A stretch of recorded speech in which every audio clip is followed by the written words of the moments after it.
Hello guys, কেমন আছো তোমরা সবাই? আশা করি খুব ভালো আছো।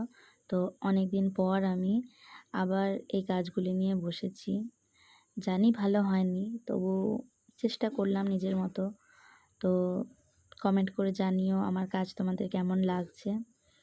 তো তোমরা যদি আমায় উৎসাহ দিয়ে সহযোগিতা করো, তো আমি চেষ্টা করব এর থেকে আরও ভালো কিছু করার। প্লিজ সবাই কমেন্ট করে জানিও যে আমার কাজটা কেমন হয়েছে, বা যদি কোথাও ভুল হয়ে থাকে সেটাও আমায় বলো, আমি ঠিক করে নেওয়ার চেষ্টা করব। এই কাজটি করার সময় আমি অনেক নার্ভাস ফিল করেছিলাম, কারণ আমি কখনো মাটির থালায় কাজ করিনি। তো নিশ্চয়ই আমার এই ডিজাইন বা এই হাতের কাজটা দেখে তোমরা বুঝতেই পারছো যে আমি নতুন বিগিনার। সো আমাকে সবাই একটু উৎসাহ দিয়ে সাহায্য করো। আর কালারটা কেমন হয়েছে সেটাও আমায় জানিও।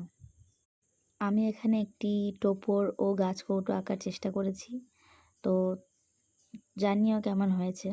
আর এই যে তোমরা এই থালাটি দেখছো, যার উপরে আমি এই রং করেছি বা কিছু আঁকার চেষ্টা করেছি, এটা পিওর মাটির থালা। আর এটা হচ্ছে আমি নিজেই তৈরি করেছি। তো তোমাদের যদি ভালো লাগে তো প্লিজ কমেন্ট করে জানিও আর বলো ভিডিওটা কেমন।